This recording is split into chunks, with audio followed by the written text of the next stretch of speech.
In the dim, aging hallways of Kisaragi Junior High, where lights flicker endlessly and cold drafts slip through sealed windows, there exists a rumor everyone whispers. Yet no one dares to test.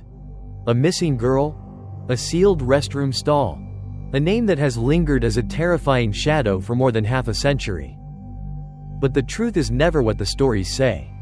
And when Yuki accidentally steps into that buried secret, she doesn't just open the third stall. She awakens a nightmare that has been waiting in the cracks of the school's old walls. This is the journey to uncover Hanako's forgotten truth, and the darkness that still remains. Chapter 1: The Rumor of the Third Stall. Kisaragi Junior High stood alone on a fog-covered hill, its silhouette swallowed by the pale gray mist that clung to it every morning. On overcast days, the fog crawled down into the courtyard, making the school seem like an isolated island drifting in a sea of white. The fluorescent lights in the hallways flickered constantly, the walls were stained with damp patches, and every footstep echoed unnaturally, as if another set of footsteps followed just half a beat behind. No one really knew when the school was first built. The archived records were incomplete, and the older teachers always answered vaguely, saying, "It's been here longer than any of us." Among countless eerie rumors surrounding Kisaragi, the most infamous was the tale of Hanako-san, the ghost of a little girl said to haunt the girls' restroom on the third floor of the old wing. According to the legend, if someone entered at dusk, stood before the third stall, knocked 3 times, and asked, "Hanako-san, are you there?" she would answer, sometimes with a whisper, sometimes with a sob, and sometimes the door would quietly creak open on its own. No one remembered who Hanako truly was. Some said she died in an air raid long ago. Some said she was bullied and hid in the restroom until she disappeared. Others whispered she had been murdered. But the conclusion was always the same. The third stall was forbidden. Yuki, a 10th grade student, never believed in such stories. She liked horror tales, liked the thrill, but didn't believe in ghosts. Whenever her friends repeated the Hanako rumor, she simply laughed it off. And yet, curiosity lingered inside her like a cat waiting for its moment to pounce. If the story wasn't real, then why was everyone so afraid? And if it was only a rumor, why had no one dared to test it? Everything changed the day a first-year girl named Hina vanished during recess. Several classmates had seen her walk into the third-floor girls' restroom. Only minutes later, she was gone. Teachers searched the entire area. The police were called, but there were no signs of struggle, no footprints, no sounds, no evidence of anyone leaving the restroom. All that remained was Hina's school bag, placed neatly in front of the third stall, as if she had entered and never walked back out. A cold shiver crawled down Yuki's spine when she heard the news. No one joked anymore. No one dared to mention Hanako-san as a harmless rumor. It felt as if the tale had awakened, become real, grown heavier. That evening, as Yuki walked past the hallway leading to the old wing, she swore she saw the restroom door on the third floor slightly ajar, even though all classroom doors had already been locked. And from that sliver of darkness, she thought she heard a whisper. "Is someone looking for me?" Chapter 2: The First Trace. The next morning, the atmosphere at Kisaragi Junior High felt unbearably heavy, as if something unseen pressed down on every student. Groups gathered quietly in the hallways, whispering with pale faces. Their homeroom teacher announced that Hina was still missing. There were no camera recordings, no witnesses, no cries for help. The girl had simply vanished. The police had sealed off the third-floor restroom for hours, but when they left, their expressions were more confused than confident. They repeated the same strange conclusion: no signs of struggle, no damaged fixtures, no unusual footprints. The place was too clean, as if someone had thoroughly wiped it just moments before they arrived. But Yuki knew the police hadn't seen everything. When students were finally allowed back to class, Yuki slipped away and headed straight for the third floor.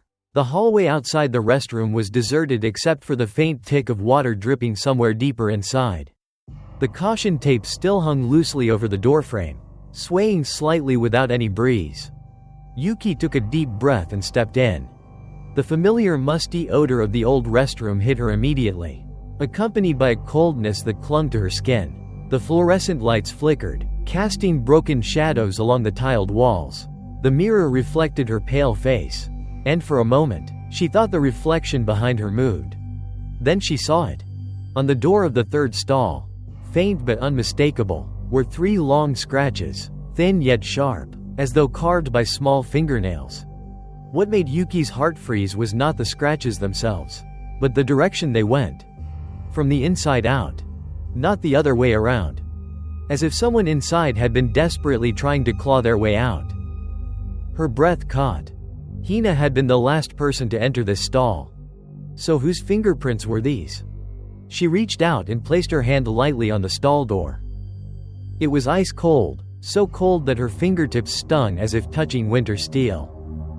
Then, tap, tap, tap. A sound echoed through the restroom. Yuki spun around. The lights in the hallway outside were turning off one by one. Click, click, click. As though an invisible figure was walking past each switch, moving closer and closer. The entire hallway went dark. Only the restroom remained lit. Yuki's heart pounded painfully. She felt it, a thick presence, standing just outside the doorway, watching her. She held her breath. Then, from inside the third stall, she heard another sound. A faint, soft scrape. Like fabric brushing against tile. Or, like someone shifting their weight. Yuki backed away until she nearly tripped. And then, tap, tap, tap. This time, she was certain the knocking came directly from inside the third stall. Her hands shook uncontrollably. She didn't dare speak. She didn't dare stay. She bolted out of the restroom. As she passed the mirror, her peripheral vision caught something, a red shadow standing behind her reflection. Though nothing was there when she turned back. When she finally reached the main hallway, the lights flickered back on as if nothing had happened. But the lingering chill on her skin told her the truth. Whatever had taken Hina, whatever had left those scratches, it wasn't human. Chapter 3: Footsteps in the hallway. After Hina's disappearance, Kisaragi Junior High fell into an unnatural silence. No more laughter during recess. No more bouncing balls echoing from the gym. Students avoided the third floor entirely, whispering only when necessary, as though the school itself were listening. But Yuki couldn't ignore what she felt. The fear around her only made her more certain something in the old wing had awakened. That afternoon, under a sky heavy with dark clouds, Yuki stayed behind after class to retrieve a forgotten notebook. The hallway leading to her classroom stretched long and empty. Each step she took echoed sharply, bouncing off the old walls and returning in distorted patterns. Halfway down the hall, she froze. Another set of footsteps echoed behind her. Soft, light, almost like the pitter-patter of a small child. Yuki whipped around. No one. The hallway remained vacant, lit only by flickering fluorescent lights that buzzed faintly. "You're imagining things," she tried telling herself. But when she began walking again, the footsteps resumed, following her, matching her pace. When she stopped, they stopped. When she turned, they vanished into the stillness. Her pulse quickened. The hallway seemed to stretch longer with each passing second, swallowing the distant classrooms in shadow. Then, creak. A soft noise echoed from far behind her. Yuki turned. The girls' restroom door on the third floor, the very one she had visited earlier, was slowly, deliberately opening, even though there was no wind. Through the narrowing gap, she glimpsed a flicker of red, like a child's skirt or a splash of color where no color should be. A small, unmoving silhouette stood inside the darkness, watching, waiting. Yuki's breath caught. The lights flickered again, washing the hallway in stuttering bands of pale gray. And just as her mind tried to make sense of what she was seeing, the red shadow stepped backward, swallowing itself in darkness. Bang! The door slammed shut. Yuki jumped, stumbling back a step. No, that wasn't my imagination," she whispered, voice trembling. Before she could move, a whisper drifted from the far end of the hallway, from near the staircase by the roof access. A whisper thin as a thread. "Don't go. The sound pricked the back of her neck like icy fingers. Yuki spun around. No one. But in the glass window of her classroom door, she saw a reflection. Her own body trembling, and behind her, long black hair hanging down over a small figure's face. She screamed silently and ran. She sprinted down the stairs, the echo of her footsteps chased by another sound. Something crawling, skittering across the ventilation ducts above her head. A presence followed her until she reached the second floor, and only then did everything fall still. The lights stopped flickering, the air returned to normal. Yuki clutched her chest, trying to steady her breathing. Whatever was in the third-floor restroom, whatever followed her down the hall, it wasn't done with her. And it definitely wasn't human. Chapter 4: The Reckless Game. The rumor about Yuki seeing a red shadow spread quickly through the school, carried in frightened whispers from class to class. No one dared speak too loudly, but the tension clung to every hallway like invisible fog. Still, as with every ghost story, there were always those who refused to believe. 3 11th grade boys, loud, arrogant, and notorious for their pranks, scoffed at the idea of a haunted restroom. Come on, Satoru, their self-appointed leader, bragged in front of his friends. Hanako-san is just a kiddie story. Tonight, I'll prove it. The boys sneaked into the school after closing hours, slipping through the unlocked back gate. Armed with flashlights, their phones, and reckless bravado, they made their way to the third floor. The building was darker than usual. Only the green emergency lights glowed faintly, making the halls look like an abandoned tunnel. Inside the girls' restroom, the air felt heavier. Their flashlight beams trembled across cracked tiles and old piping. Their elongated shadows warped grotesquely on the walls. All right. Satoru approached the third stall with a cocky grin. Time to end this stupid rumor. He raised his fist. Tap. Tap. Tap. Hanako-san, are you there? For a moment, nothing. Silence filled the room like thick smoke. Satoru smirked. See? Told why. Suddenly, all 3 faucets inside the stalls burst to life at once. Water gushed out violently, splashing against the walls and floor. The echo was deafening in the cramped restroom. What the hell? Who turned these on? They were off a second ago. Satoru tried to laugh it off, but his voice cracked. It's just old plumbing, relax. His flashlight flickered, then died. Darkness swallowed the restroom. Turn your lights back on. Hurry. I am trying. In the pitch black, something moved. Soft footsteps, the unmistakable sound of small, barefoot feet, pattered across the wet floor. Slow.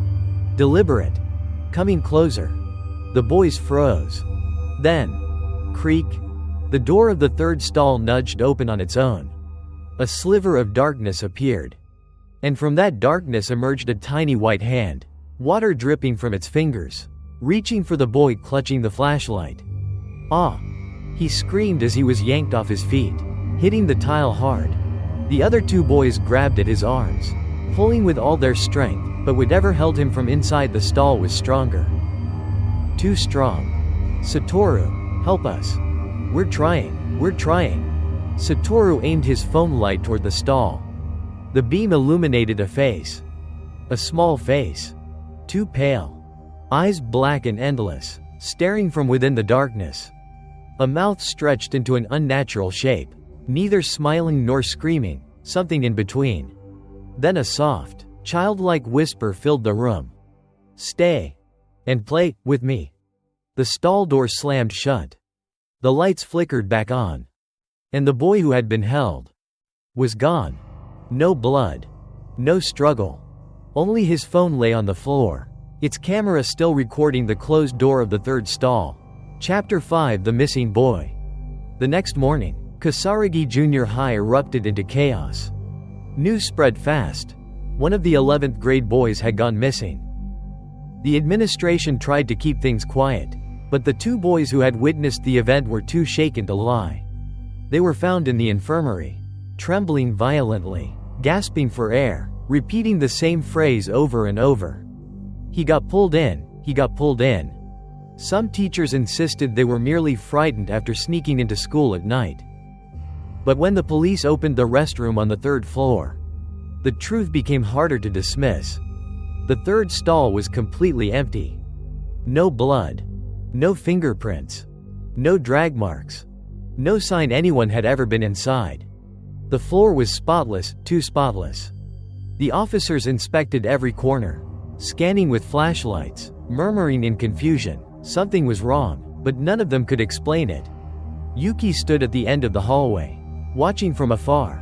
She wasn't allowed near the room, but she could still feel it. The air was different around the restroom. Colder. Thicker. As if the third floor was caught between two worlds. During lunch break, unable to resist the pull inside her chest, Yuki returned alone. The area was temporarily unguarded. Students kept their distance, casting fearful glances but refusing to come closer. Yuki stepped under the yellow police tape and slipped inside. The moment she entered, the atmosphere changed. The restroom felt like an abandoned chamber sealed for decades. Her footsteps echoed unnaturally, as if the sound was being swallowed by something unseen. Then she saw it. On the mirror above the sinks, written in watery streaks, was a sentence. One more. The letters looked as though traced by a child's wet fingertip. Water streamed down the mirror's surface like tears, pattering onto the sink below. Yuki staggered backward, breath shaking. She wasn't alone. A faint click sounded from inside the third stall. The lock. It had shifted. Yuki's knees almost gave out. Beneath the door, a shadow glided by. Not shaped like a human foot. Not steady. It drifted, as if floating just above the tiles. A cold, ragged whisper seeped out from the stall. Missing one more? Yuki stumbled out of the restroom so fast she barely registered where she was running. Her vision blurred. Her lungs burned. She felt eyes following her every step. Turning a corner, she collided with someone. Yuki? What on earth? It was Miss Ayane, the new teacher. Her firm hands steadied Yuki's shoulders. You're shaking, Miss Ayane said. What happened? Yuki struggled to speak. There's writing on the mirror.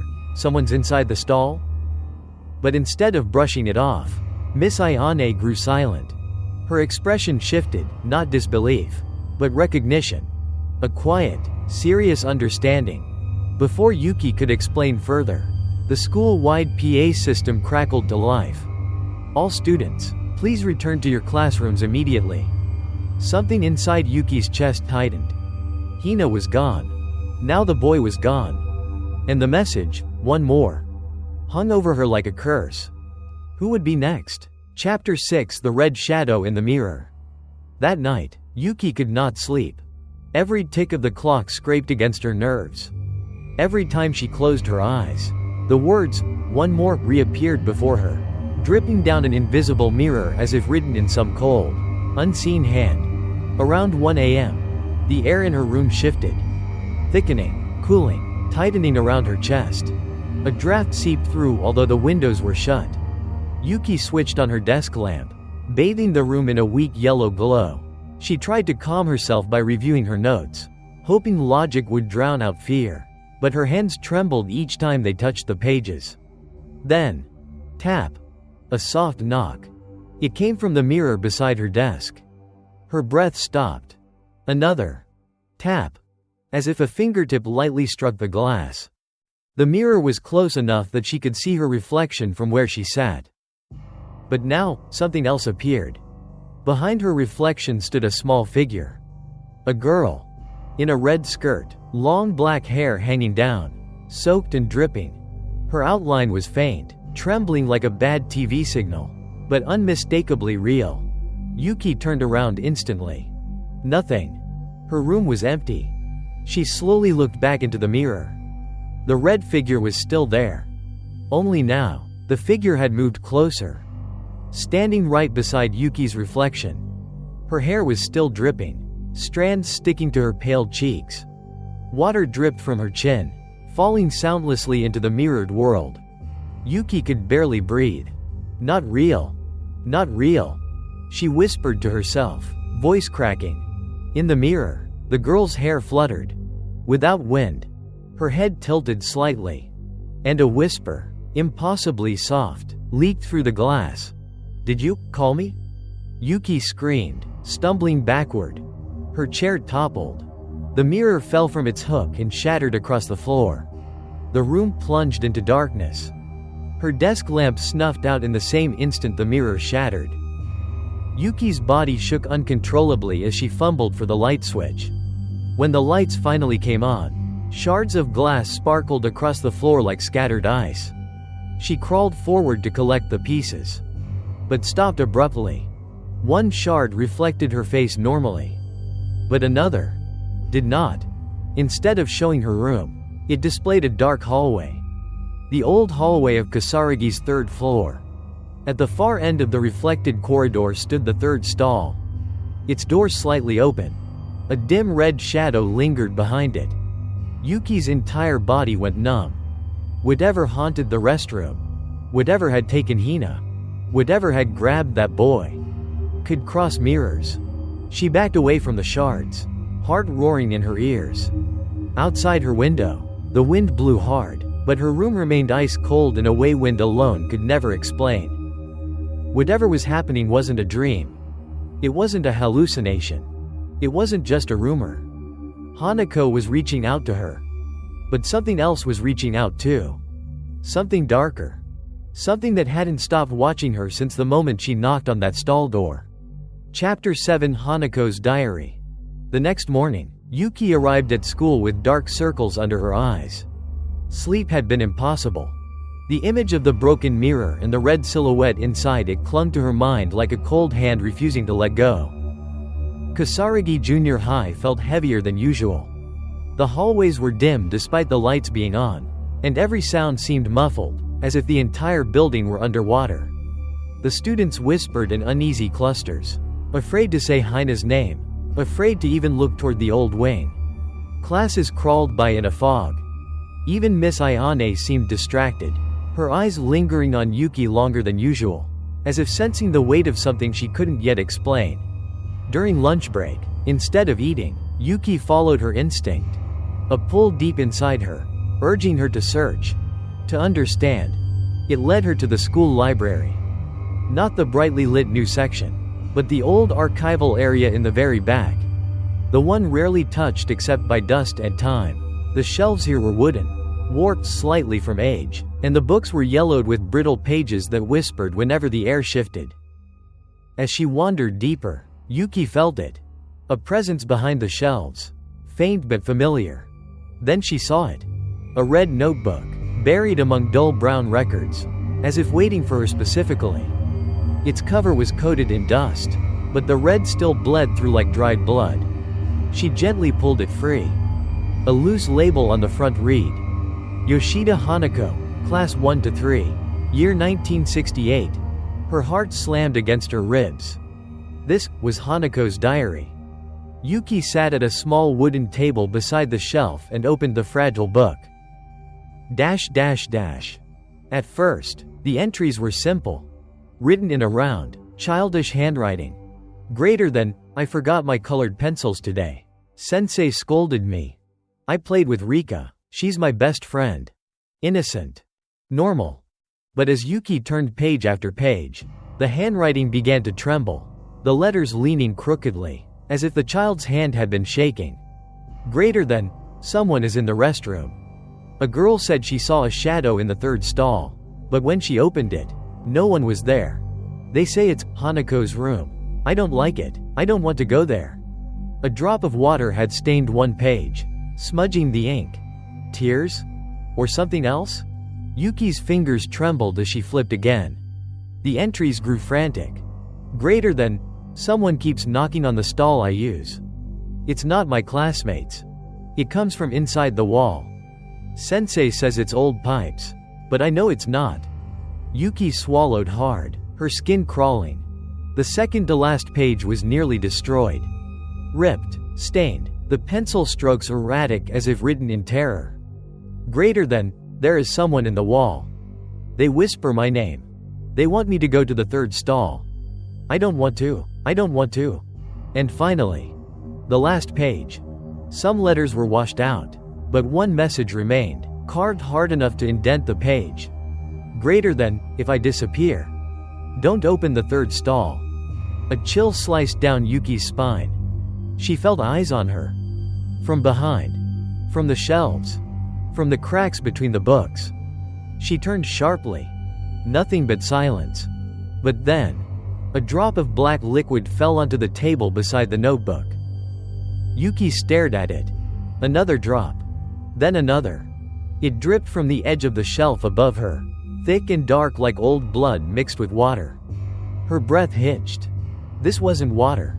The diary in her hand suddenly felt ice cold, as though someone was gripping it from inside the cover. The library lights flickered, and in the heavy silence, a whisper brushed the back of Yuki's ear. Don't open the third stall. Chapter 8. The rainy night on the third floor. That afternoon, dark clouds gathered unnaturally fast, swallowing the sky in a dense gray mass.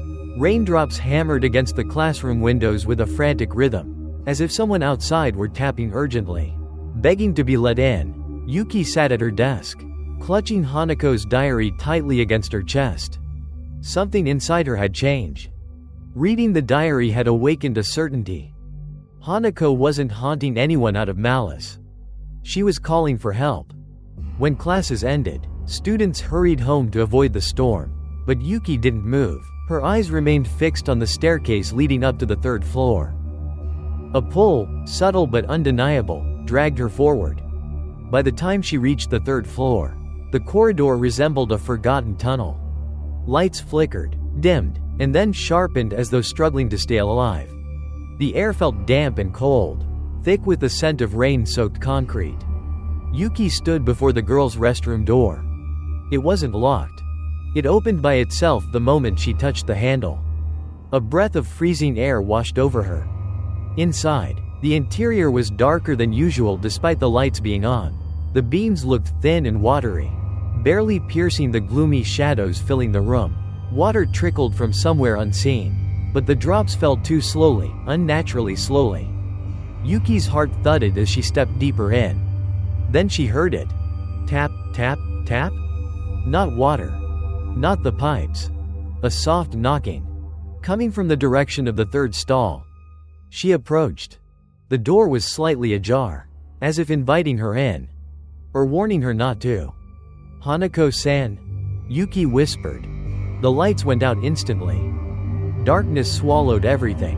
Only Yuki's breath echoed in the suffocating silence. Then, footsteps.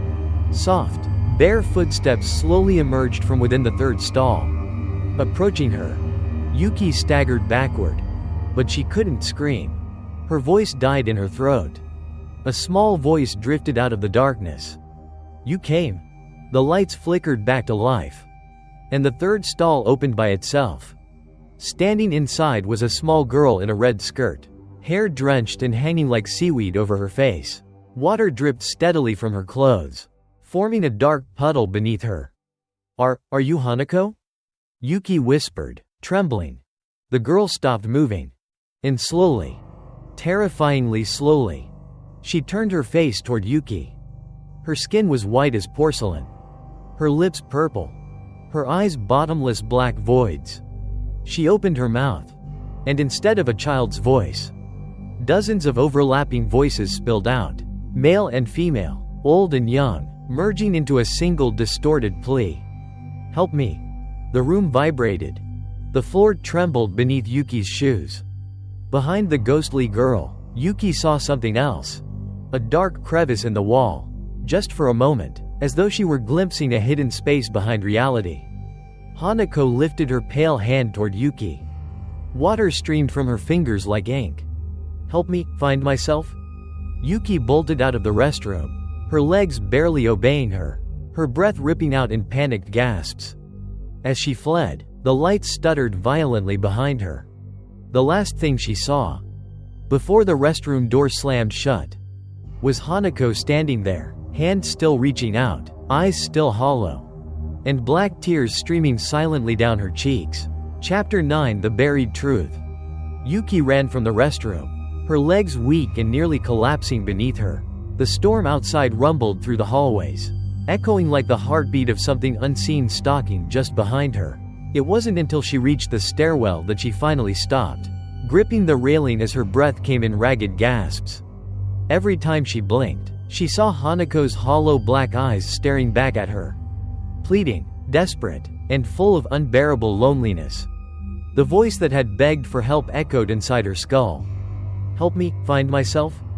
Yuki pressed a hand to her chest. Hanako wasn't a monster. She was trapped. And whatever lurked behind her, whatever had twisted her into something so eerie, was far worse.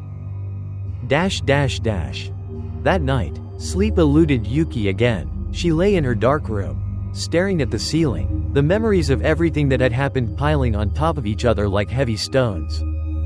Around 3 a.m., the so-called hour of the dead, a faint sound arose from under her bed. Scrrrt. Scratch. Scratch. Yuki froze. The sound was unmistakably the scratching of fingernails on wood. Her breath hitched. She slowly sat up, trembling. Then, a whisper seeped from beneath her bed. "You saw, didn't you?" Yuki jumped back, clutching her chest, eyes wide. The room was pitch black until she fumbled for her lamp and switched it on. No one was under the bed. Nothing was in the room. But something had been there. She could feel its chilling presence fading. Her gaze drifted toward her desk. Hanako's diary, locked in her drawer before she slept, was now lying open on top of the table. Yuki's blood ran cold. And worse, the page displayed was not one she remembered reading. The paper was scratched violently, the lines chaotic and jagged. In the middle of the ruined page, written with trembling strokes, were words that made Yuki's throat tighten. "Greater than, he trapped me inside the wall." Yuki's vision blurred. Suddenly, a flood of images crashed into her mind. Not dreams, memories, but they were not her own. She stood, somehow, inside a dim, old hallway. Rain pounded faintly outside. A small child's sobs echoed through the corridor. Hanako, still alive, ran frantically, clutching her chest, tears streaming down her face. Behind her, a man, a teacher, advanced slowly. His steps were heavy, his breathing harsh. "Stop running, Hanako," he hissed. The little girl cried harder. "I didn't do anything. Please, don't make me go back there." She darted into the third-floor girls' restroom, into the third stall, and tried to latch the door. The man reached it in seconds. He didn't knock. He didn't speak. Instead, he pushed open a panel behind the stall, revealing a hollow cavity behind the wall. A space barely large enough for a small child. Hanako screamed as he grabbed her arm. "Please, I'm scared, let me go." But the man shoved her into the narrow space, ignoring her desperate sobs. He covered her mouth. Her tiny hands clawed at his sleeves. "Quiet," he growled. "No one will find you here." Hanako's muffled cries grew weaker as he shut the panel, sealing her inside the darkness. The last thing Yuki heard before the memory faded was Hanako's voice. Faint and cracking. "Help me. It's dark. I can't breathe." Yuki collapsed to her knees, sobbing. Hanako had died there. Not by accident. Not by curse. But by a human monster. Her terrified spirit had been trapped, left to rot inside the very wall that still stood behind the third stall. And now, the truth whispered inside Yuki's mind. To free Hanako, she had to find her real body. Only then could the child's tormented soul find peace. Only then would the endless knocking, the whispers, the red shadow, finally cease. But another realization dawned on Yuki. One heavy enough to freeze the air around her. Hanako wasn't the only thing sealed inside that wall. The Onhun, the vengeful remnant of the murderer, still lingered, still hungry, still watching. Chapter 10: The Plea. Yuki barely slept after witnessing Hanako's final memories. Her body felt cold, her mind haunted by the image of a small girl clawing desperately at a sealed wall. The child's muffled screams and the thud of the panel being shut echoed inside Yuki's skull long after dawn rose. When she arrived at school, the sky was still heavy with leftover rain clouds. Everything felt suffocatingly quiet. Even the students who usually chatted in the hall avoided each other's eyes, as though a shadow loomed over every conversation. Yuki walked through the corridors like a ghost, clutching Hanako's diary. She knew something had to be done. And soon. If Hanako's body remained sealed inside that wall, her spirit would never be free. Worse, the vengeful presence lurking behind her, the thing born from the murderer's cruelty, would only grow stronger. During lunch break, the pull became unbearable. Yuki climbed the stairs to the third floor again. As she reached the top step, she froze. A small puddle of thick black water seeped out from under the girls' restroom door. Slow, steady, almost breathing. It wasn't rainwater. She could feel it in her bones. She pushed the door open. Inside, the restroom was dim even though the lights were on. The air was unnaturally cold, enough to cloud her breath. The mirrors on the wall were foggy, blurred by moisture that had no source. Then, the lights flickered. A whisper slid through the room. "Yuki?" Yuki spun around. Miss Ayane stood at the entrance, her expression serious but not surprised. "You're here again," she said softly, though not accusingly.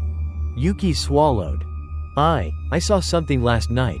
Hanako, she was trapped inside the wall." Miss Ayane didn't look shocked. She stepped closer, lowered her voice. "You've seen more than any other student ever has. And I think Hanako has chosen you." Yuki's hands tightened around the diary. "She wants help. She wants to be freed."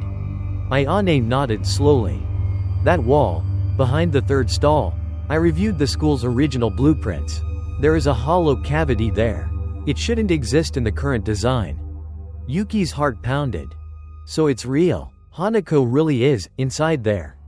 Miss Ayane inhaled shakily. "Someone sealed that space decades ago. Someone who didn't want her found." The restroom trembled lightly. A long streak of water slid down the mirror. But it formed letters. Shaky. Childlike. "Still, in the wall?" Yuki's breath hitched. Miss Ayane whispered, "Hanako, if you're there, give us a sign." The lights flickered violently. Then, thud. A loud bang hit the third stall from inside. Yuki jumped. Another. Thud. Miss Ayane's face paled. "She's trying to show us the exact spot."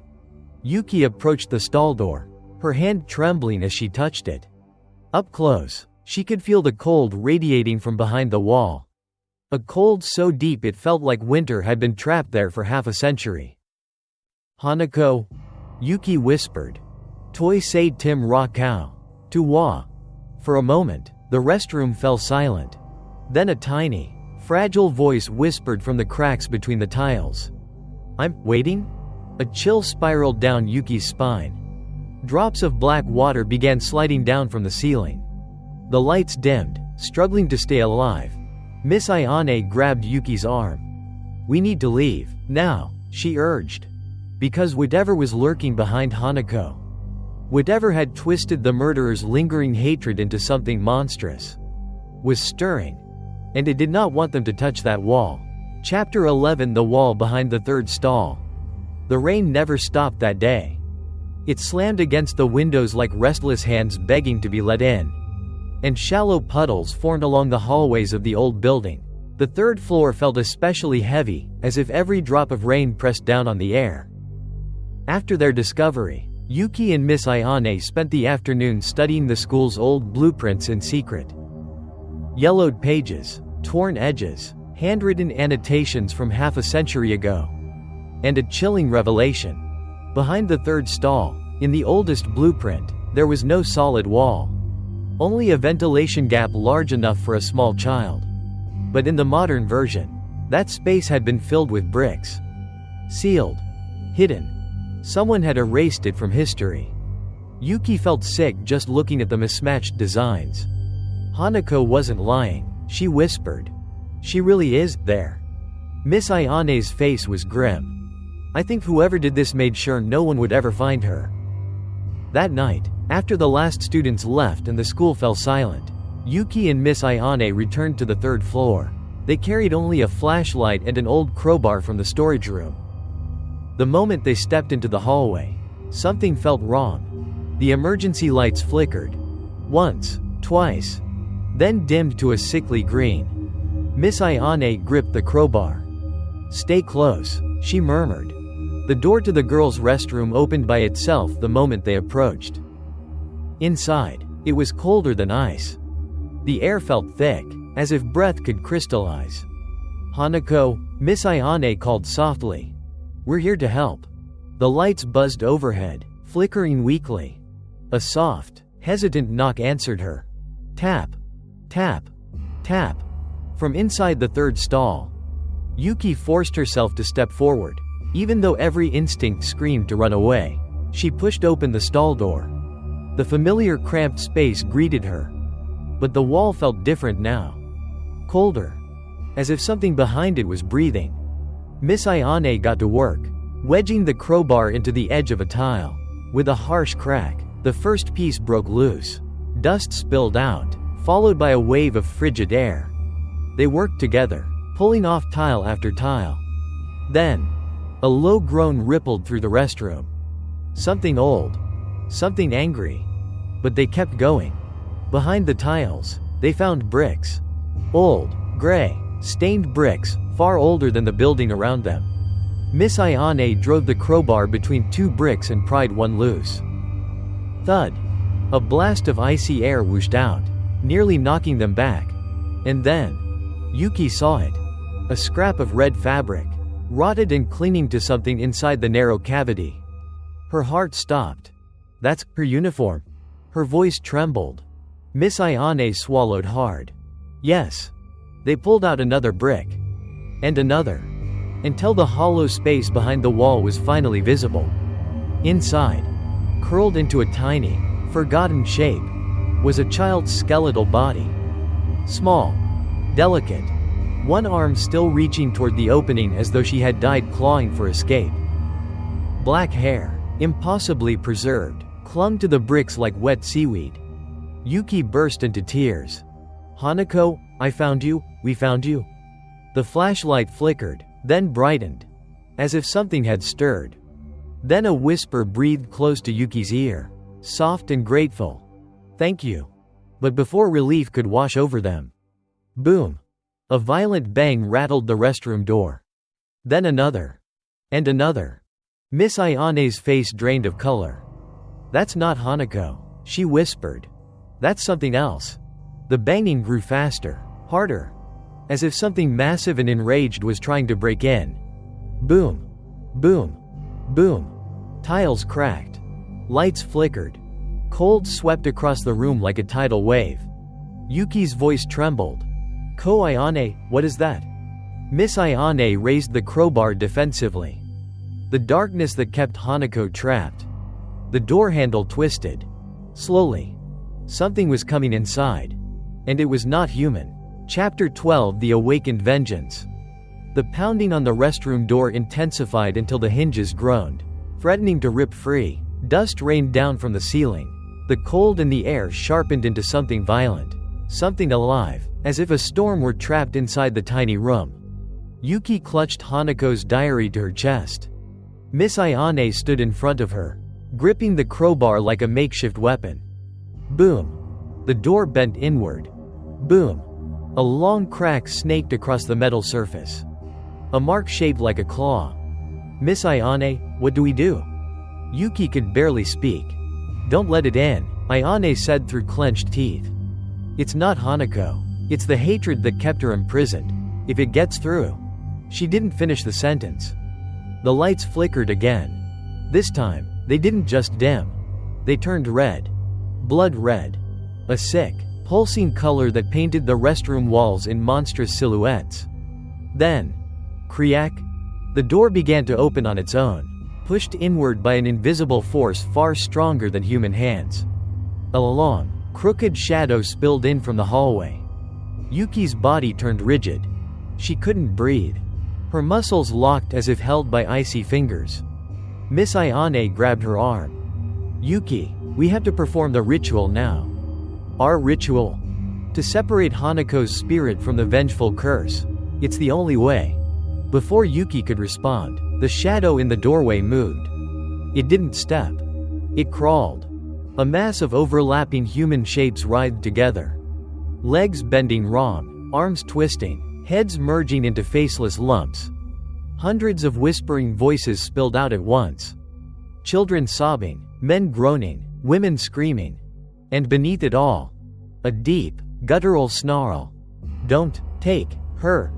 Miss Ayane shoved Yuki toward the exposed wall cavity where Hanako's remains lay.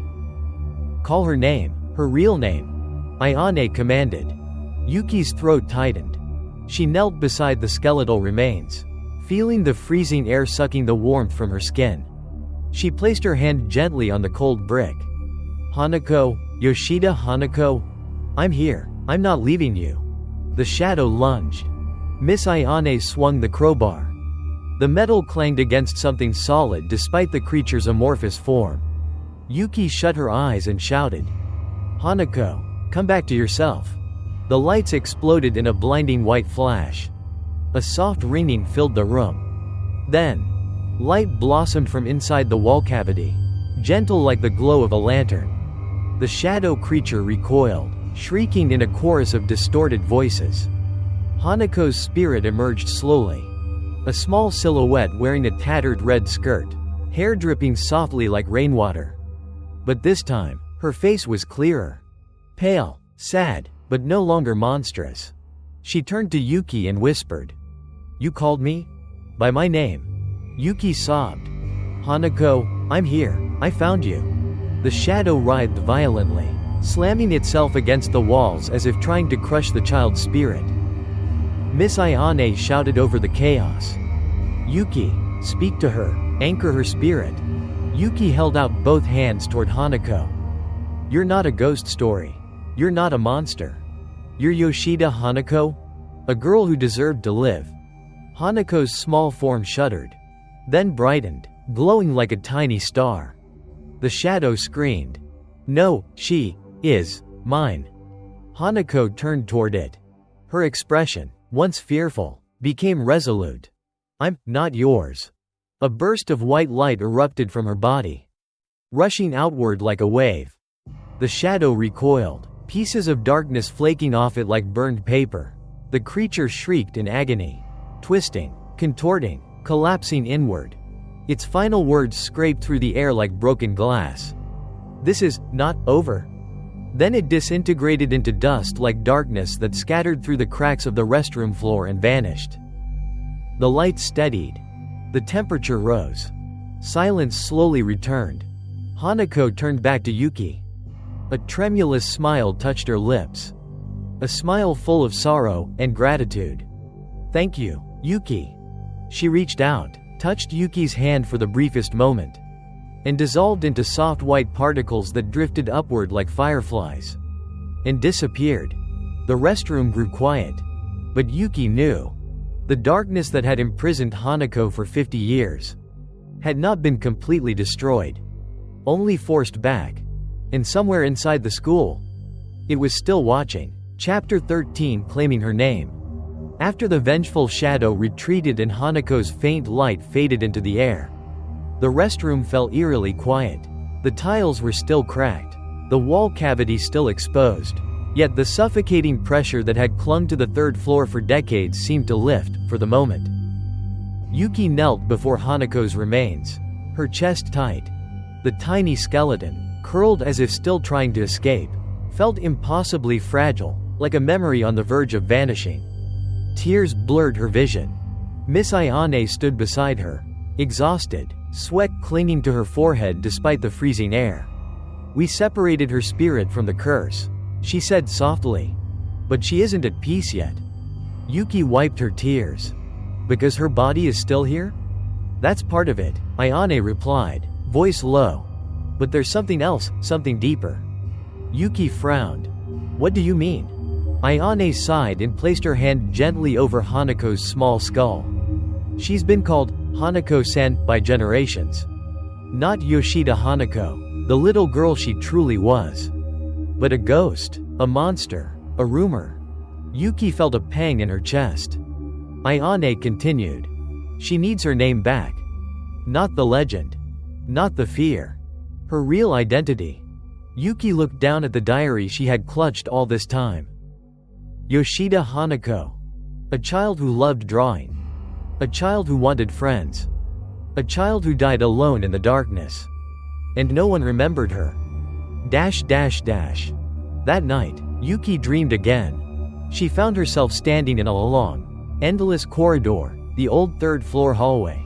But warped, stretched, filled with a heavy golden twilight. At the far end, a small figure stood with her back turned. A girl in a red skirt. Dripping. Still. Yuki walked toward her. Hanako.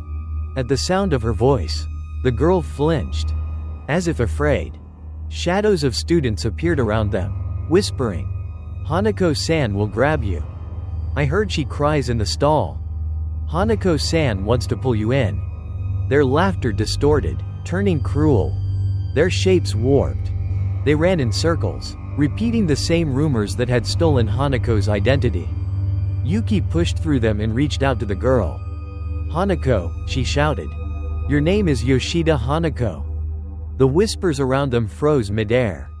The girl slowly turned. Her wet black hair parted enough for Yuki to see her eyes. No longer empty black pits, but trembling, frightened, human. Someone remembers my name? Hanako whispered. Yes. Yuki's voice shook. I do. Hanako's tiny shoulders quivered. No one called me by my name after I disappeared. They called me monster. Ghost. Curse.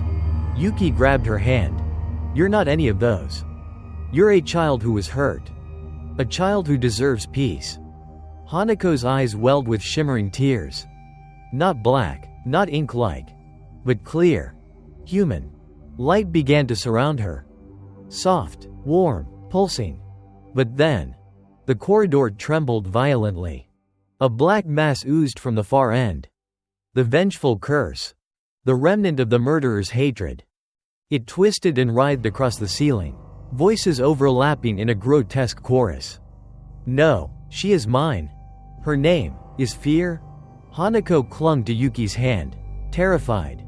Yuki, it's coming again? The darkness surged forward. Yuki held Hanako close, shielding her with her body. No, you're Yoshida Hanako. You're not its fear. You're yourself. Hanako trembled. Then, she took a breath and whispered, I am Yoshida Hanako. Light erupted around them. Violently. The shadow recoiled, shrieking as if burned. The corridor shattered like glass. The dream collapsing. Yuki jolted awake, heart racing. Her window was fogged over. On the glass, written by a small wet finger, were the words, Thank you, Yuki. Warmth filled Yuki's chest. Hanako had claimed her name. But beneath that message, in a larger, shaking script, another line appeared. It's waking up. Yuki froze. The remnants of the murderer's curse, the shadow that had fed on Hanako's fear for decades, was not gone, only weakened. And soon, it would rise again. Chapter 14 The Final Ritual. The next morning, Kisaragi Junior High was shrouded in an eerie, suffocating mist. It curled around the building like pale fingers, slipping through cracks, clinging to windows, muffling every sound. Even teachers avoided the old wing, glancing nervously at the staircase leading up to the third floor. Yuki knew why. The shadow, the curse born from the murderer's hatred, was waking up. Only one thing could free Hanako completely. A final purification ritual to sever the curse and lay her spirit to rest.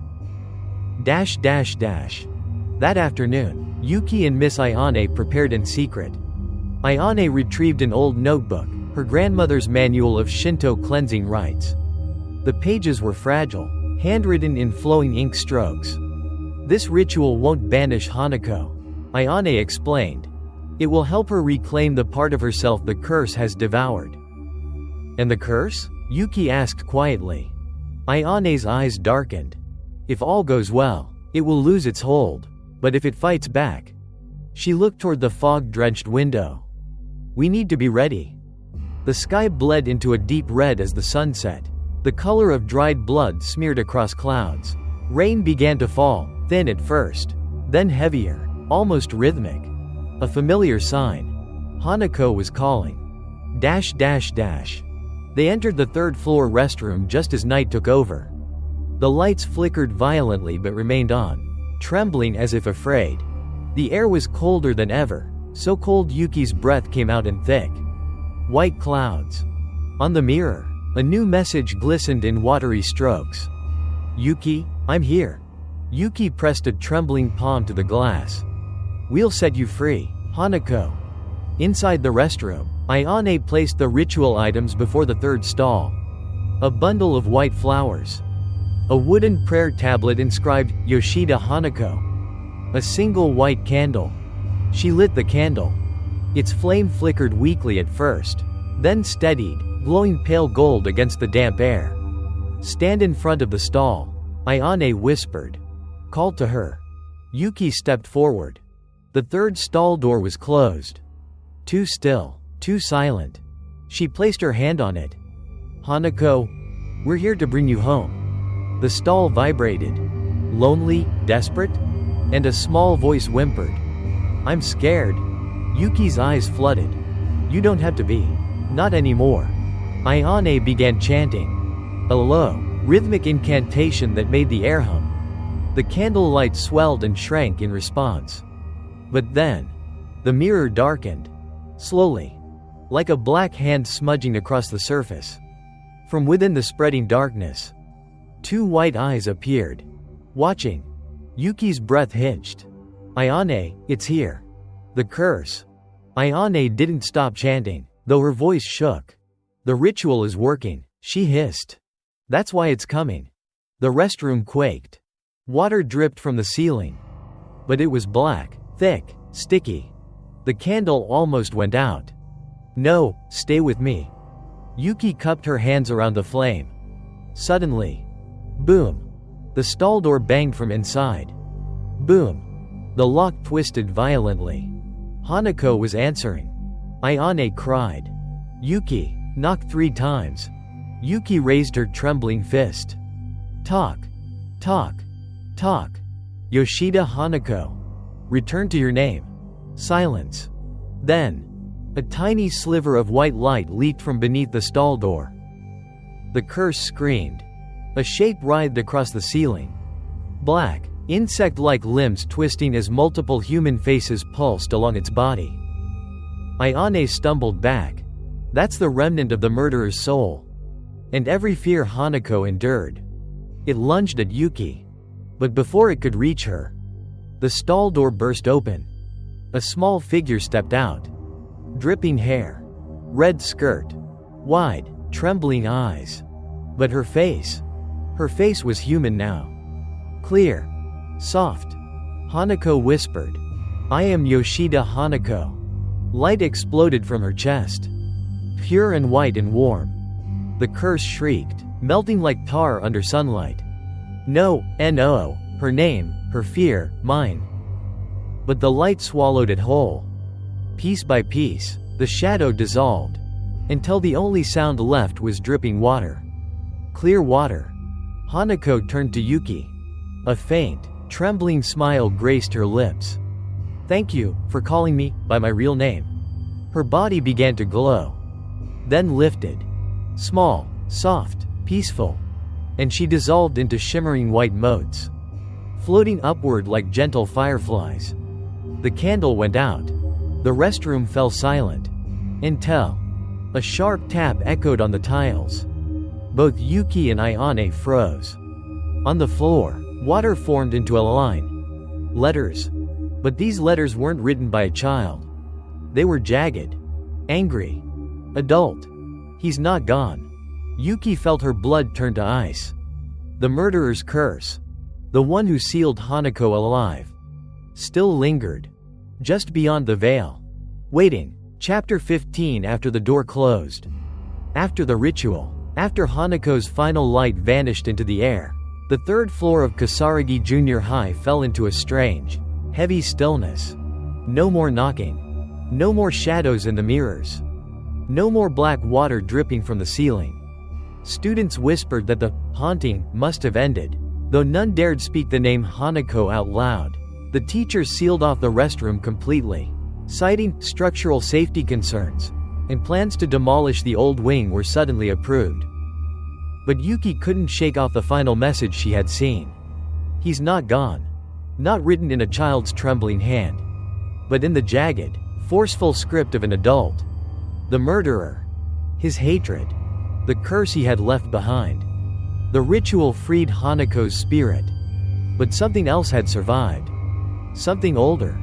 Hungrier. The next day, the school was subdued. Thin morning sunlight fought through the fog, casting pale streaks across the courtyard. The third floor was blocked by tape and barriers, yet students avoided even looking in that direction. Miss Ayane was absent. Yuki hoped she was simply resting, but a tight knot of unease twisted in her stomach. When classes ended, Yuki stood alone by the staircase leading to the sealed-off hallway. Even from afar, she felt a coldness seeping from behind the barrier. A lingering pressure. She whispered under her breath, "Hanako, are you at peace now?" A warm breeze brushed past her cheek. Warm, impossibly warm for that part of the school. Yuki smiled faintly. "Yes, you're free." But as she turned to leave, something tugged at the edge of her perception. A soft tick, tick sound. Like fingernails tapping a wall. She froze. No. It couldn't be. Not Hanako. Not anymore. That night, sleep finally found her. But brought another dream. A dream not of terror, but of light. The courtyard bathed in golden sunset. Children laughing faintly somewhere in the distance. And Hanako. With clean hair, bright eyes, and a school bag over her shoulder. Standing in the doorway of a classroom, smiling softly. "Thank you," she said. Her voice was small but warm. "I'm going now." The door slid shut, and Yuki woke with damp eyes. She decided to return Hanako's diary to the library the next morning. It felt like the right thing to do, a way of closing the story. Inside the library, she approached the elderly librarian. "Excuse me, I want to return this. It should be in the archives." The librarian peered at the red notebook and frowned. "That book isn't from here, dear." Yuki blinked. "But I found it on the back shelf." The librarian shook her head. The old archives burned down in 1970. Not a single book from the 1960s survived. She paused, voice dropping. "If something like that appeared, it came to you because you needed it." Yuki's heart thudded. The diary in her hands felt warm. Like a small hand pressing against her palm. "Thank you," she whispered, placing it gently on a desk. As she walked away, she heard something. A faint, unmistakable noise. Click, click, click. Like fingernails tapping wood. Yuki's blood went cold. Slowly, she turned back. The diary lay open. On a page that had been blank before. Now covered in fresh writing. Not delicate. Not childish. But jagged. Cruel. Adult. Greater than, "Did you really think it was that easy? I'm still here." Yuki stumbled back. Her breath hitched violently. A cold draft swept across the library. The window fogged up. And on the glass, pressed from the outside, was a large handprint. Human-shaped, but with fingers too long, too thin, unnatural. Below it, drawn by an unseen finger. The third stall was only the beginning.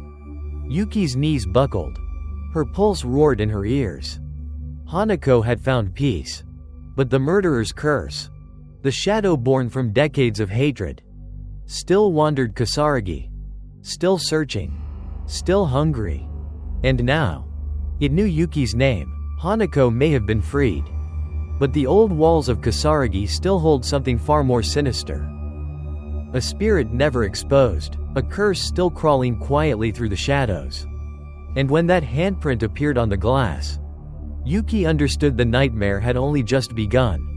Because the real fear was never confined to the third stall, but tied to the name erased from memory 50 years ago. Part 1 concludes, but the shadow behind Hanako is still searching. Still waiting. Like and subscribe to Whispering Dark Tales for more chilling ghost stories.